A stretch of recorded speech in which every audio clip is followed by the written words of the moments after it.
এ তো বিনা মেঘে বজ্রপাতের মতো খবর বের হয়েছে, একেবারে টাটকা তরতাজা খবর। মালয়েশিয়ায় 290 বাংলাদেশি আটক।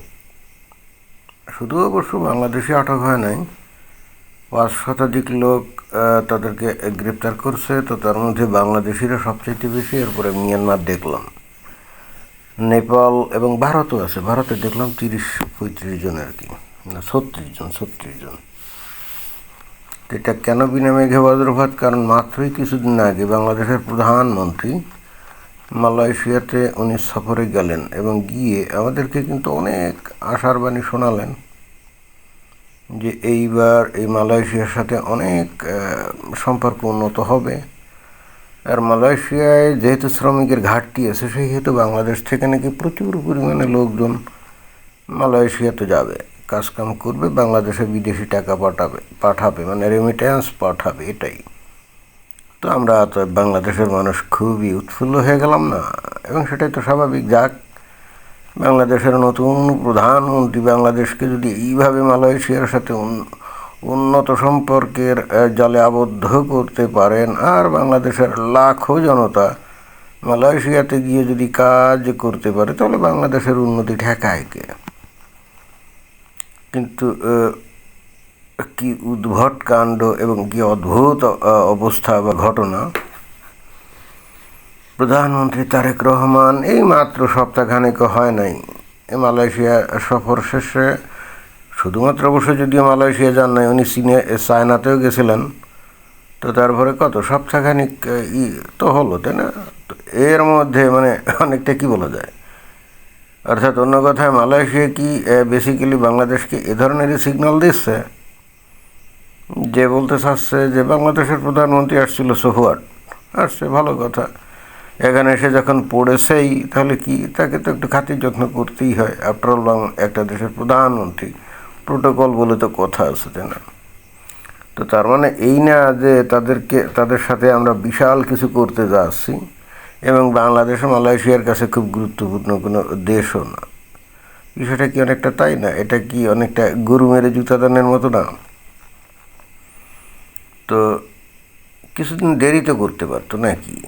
তাহলে তো আর আমরা এরকম ভাবতাম না। ধরুন যে 2-3 মাস পরে যদি এই ধরনের ঘটনা ঘটাতো, মালয়েশিয়ার ইমিগ্রেশন পুলিশ তারা যদি খোঁজখবর নিত এবং তারপরে এই 290 জন বাংলাদেশি একে আটক করতো, এবং যেহেতু আটক করছে সেহেতু তাদেরকে ধরে বেঁধে তো নিশ্চয়ই বাংলাদেশে ফেরত পাঠাবে, তাদেরকে তো আর ওই জায়গায় রাখবে বলে তো মনেও হয় না। তাহলে হলোটা কি শেষমেশ? তাহলে প্রধানমন্ত্রী মালয়েশিয়া সফরে গিয়ে আসলে বাংলাদেশের জন্য কী উপহার দিলেন বলেন? খবরটার আমি ভিতরে পড়ে দেখলাম, এখানে বস্তুত ওই অনেক লোককে চেক করছে, এবং চেক করে বস্তুত তাদেরকেই গ্রেপ্তার করেছে আর কি, যারা হয়তো ওই জায়গায় গেছিল ট্যুরিস্ট ভিসায়, এবং তারপরে ভিসার মেয়াদ শেষ হয়ে গেছে, তারপরে ওখানে অবৈধভাবে রয়ে গেছে। এরকম এক শ্রেণী আছে।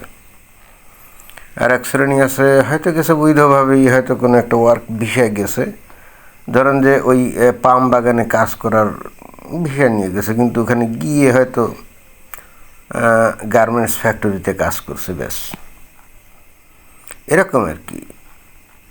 তো এবং আবার অনেকে আছে কমপ্লিটলি মানে কোনো ভিসা টিসা না নিয়ে টারজান ভিসায় গেছে। টারজান ভিসা তো বোঝেন, ওই যে বাংলাদেশের থেকে অনেকে ওই যে যায় না থাইল্যান্ডে গিয়ে তারপরে থাইল্যান্ডের বর্ডারেই তো মালয়েশিয়া, তো ওখান থেকে বর্ডার ক্রস করে মালয়েশিয়াতে ঢুকছে, এই ধরনেরও কিছু আছে। এবং এখানে ইন্টারেস্টিং ব্যাপার হলো বাংলাদেশি লোকজনদেরকেই সবচাইতে বেশি ধরা হয়েছে। এখন এ থেকে তো স্পষ্ট বোঝা যায় যে কেন বাংলাদেশের মানুষের জন্য পৃথিবীর দরজা আস্তে আস্তে বন্ধ হয়ে যাচ্ছে। এই জিনিসটা বাংলাদেশের মানুষ বোঝে না।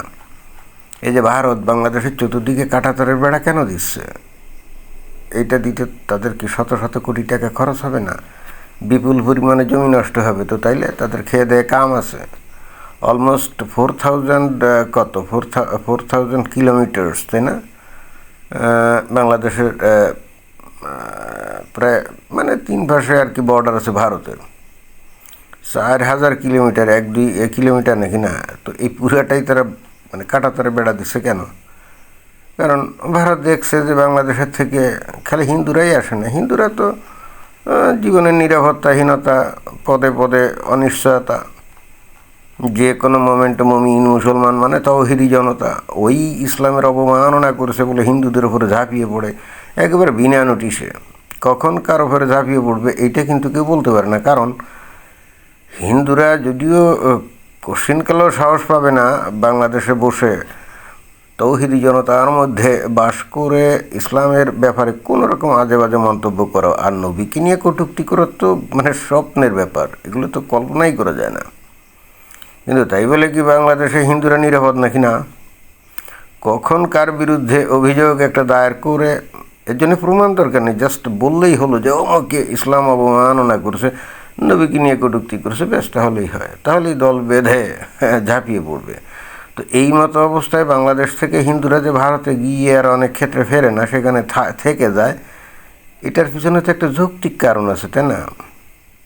কিন্তু বাংলাদেশের থেকে যে শত শত না হাজার হাজার মমিন মুসলমান ভারতে গিয়ে থেকে যায়, এইটার পিছনে কী কারণ?